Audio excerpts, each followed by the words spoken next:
Katika ukurasa wa wakili Boniface Nyesire Mwabukusi ameeleza kwamba jumuiya za kimataifa na kikanda za wanasheria zatoa tamko kuhusu suala la kukamatwa na kushikiliwa kwa wakili Tundu Antipas Lissu. Anasema tafsiri, taarifa kuhusu ukandamizaji wa Tanzania dhidi ya mkutano ya amani, kukamatwa kwa mabavu, kesi ya uhaini na kusambazwa kwa taarifa za uongo dhidi ya mwanasheria wa haki za binadamu na kiongozi wa upinzani Tundu Lissu.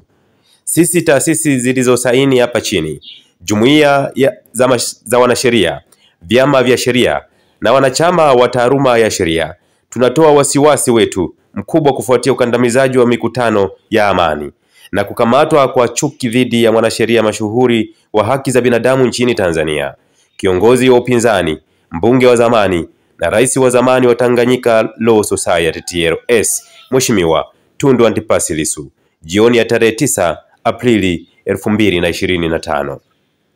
Mheshimiwa Lissu alikamatwa kwa nguvu baada ya kuhutubia umati wa wanachama na wafuasi wa chama cha upinzani, Chama cha Demokrasia na Maendeleo Chadema, katika mkutano wa amani uliofanyika Mbinga, kusini mwa Tanzania. Mkutano huo ulikuwa sehemu ya kampeni ya kitaifa ya Chadema yenye kauli mbiu hakuna mageuzi hakuna uchaguzi, inayolenga kutaka mageuzi ya sheria za uchaguzi kuelekea uchaguzi mkuu wa 2025. Polisi walivunja mkutano huo kwa nguvu, wakitumia mabomu ya machozi dhidi ya raia wasio na silaha. Walimtaka Mheshimiwa Lissu kulipoti kituo cha polisi cha wilaya ya Mbinga bila kutoa sababu za agizo hilo. Alilazimishwa kuingia kwenye gari la polisi bila kuelezwa sababu za kukamatwa kwake au mashtaka yanayomkabili, kinyume na sheria za Tanzania na mikataba ya kimataifa ambayo nchi ni mshiriki. Baada ya kukamatwa, Mheshimiwa Lissu alizuiliwa bila mawasiliano kwa karibu saa 24. Polisi hawakutoa taarifa yoyote kuhusu alipo au sababu za kumshikilia, kinyume na sheria ya mwenendo wa makosa ya jinai ya Tanzania. Inaripotiwa kwamba alisafirishwa zaidi ya kilomita 1150 kutoka Mbinga hadi Dar es Salaam. Tarehe 10 Aprili alifikishwa katika mahakama ya Kisutu na kushtakiwa kwa kosa la uhaini pamoja na mashtaka matatu ya kusambaza taarifa za uongo kinyume na kifungu cha 16 cha sheria ya uhalifu ya mtandao na 14 ya mwaka 2015. Hati ya mashtaka ya uhaini inadai kuwa tarehe 3 Aprili alitoa tamko la hadharani kwamba wamesema kampeni hii ni njia ya kupata ushindi. Ni kweli tunasema tutazuia uchaguzi, tutawatia hofu, huo ndio uhaini. Pia alieleza tutaharibu uchaguzi huu, tutaharibu sana. Mashitaka ya kusambaza taarifa za uongo yanahusiana na kauli za Mheshimiwa Lissu katika video ya YouTube tarehe 3 Aprili akisema wagombea wa Chadema walienguliwa kwenye uchaguzi wa serikali za mitaa wa 2024 kwa maelekezo ya rais. Askari polisi walitumiwa kuiba kura wakiwa na mabegi ya mgongoni, na kwamba majaji ni wanachama wa CCM, hawawezi kutoa haki kwa sababu wanataka kuteuliwa na kuwa majaji wa mahakama ya rufaa. Alipofikishwa mahakamani, Mheshimiwa Lissu hakuruhusiwa kujibu shtaka la uhaini, bali tu mashtaka ya kusambaza taarifa za uongo, na hakuna sababu iliyotolewa kuhusu uendeshaji wa mashtaka yake au kucheleweshwa kwa kusikilizwa kwa kesi hiyo. Kesi ya uhaini iliahirishwa bila ukomo, ikisubiri uchunguzi wa mashtaka hayo kukamilika. Kinyume na sheria ya mwenendo wa makosa ya jinai ya Tanzania, Mheshimiwa Lissu alikana mashtaka ya kusambaza taarifa za uongo.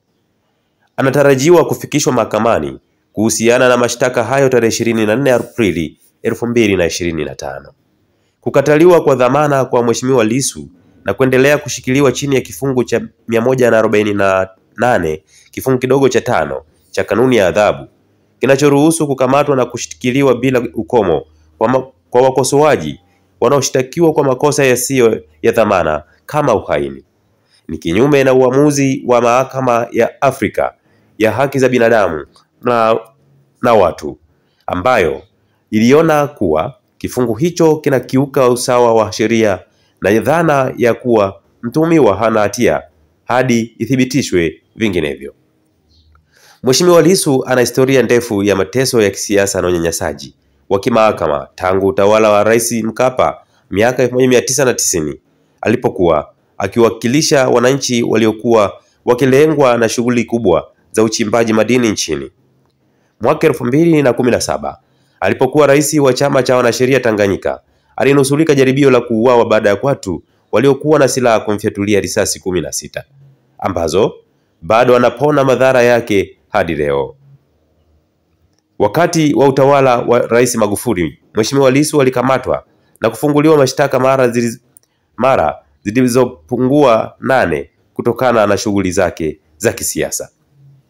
Mashambulizi ya hivi karibuni yenye vurugu na ukiukwaji wa taratibu dhidi ya Mheshimiwa Lissu na watetezi wa haki za binadamu, wanasheria na viongozi wa upinzani ni jambo la kusikitisha na linalotia hofu kuhusu hatima ya mfumo wa kikatiba wa nchi kuelekea uchaguzi mkuu wa mwaka 2025.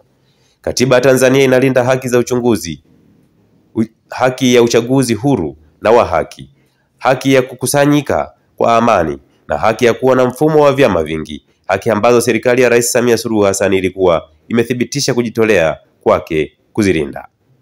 Tunatoa wito kwa mamlaka ya Tanzania kusitisha mara moja uharibifu wowote zaidi wa utawala wa sheria, kuheshimu haki za vyama vya siasa, kujiandaa na kupigania ajenda zao na kuheshimu haki za Watanzania kujiunga kwa uhuru na kukusanyika kwa amani kama inavyotambuliwa na sheria za kitaifa, kikanda na kimataifa. Tunamwomba Rais Samia Suluhu Hassan kuonesha uongozi na kuthibitisha tena ahadi alizotoa wakati wa kuapishwa kwake kuhusu kulirejesha taifa kwenye misingi ya demokrasia. Hatimaye tunatoa wito wa kuachiwa mara moja kwa Mheshimiwa Lissu kutokana na kukamatwa kwake kinyume cha sheria na kufutwa kwa mashtaka yote dhidi yake ambayo yamewasilishwa bila kuzingatia viwango vya haki katika mwenendo wa mashauri.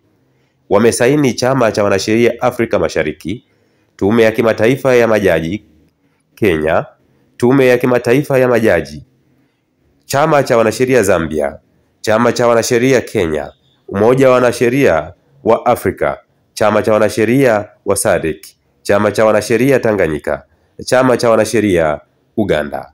Hii ni taarifa ambayo imechapishwa katika ukurasa wa Boniface Yanyisire Mwabukusi na kutolewa tafsiri akiandika hivyo, na hapa anasema jumuiya za kimataifa na kikanda za wanasheria zimetoa tamko kuhusu suala la kukamatwa na kushikiliwa kwa wakili Tundu Lissu.